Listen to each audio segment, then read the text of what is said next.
لەگەڵ بەردەوامی قەیرانی دارایی هەرێم کاریگەریەکانی زیاتر دەردەکەون و لە ماوەی 6 مانگی ڕابردوودا 4 کتێبخانەی گەورە لە شارەکانی هەرێمی کوردستاندا داخراون.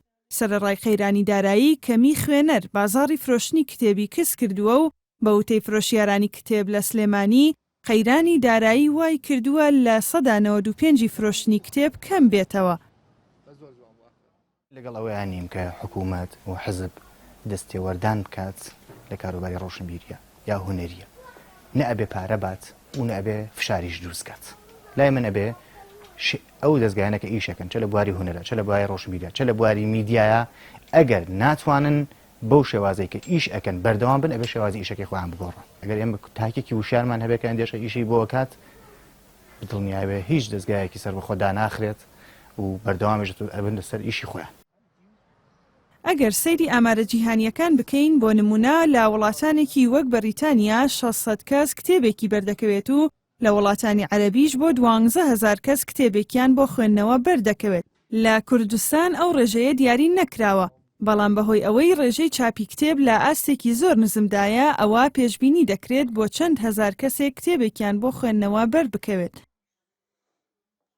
کللتوری خوێندنەوەمان لاوازە وەکو کۆمەڵگە و هەم وەکو دام و دەستگا حکومەکانیش پلانێکی دیار نییە، ڕێنمایەکی تەواومان نییە بۆ ئەوەی کە کاری لەسەر بکەین، بۆ ئەوەی کە بتوانین ئەو ئاستە بەرەو بەرزبوونەوە بەرێ. و ئەم ڕێژەی خوێندنەوەش ساڵ بە ساڵ دەتوانین لە ساڵی 2000 کانە بە دواوە دابەزیوە. هۆڵەکانی کتێبخانەکان چۆڵن لە خوێنەر و کتێبەکانیش تۆزیان لێنیشتووە و لە ناوبازاڕیشدا یەکێک لەو شتانەی کڕیاری نییە کتێبە. فرۆشیارانی کتێبیش دەڵێن بازاڕیان کزە و زیاتر بەرەو کزی دەڕوات.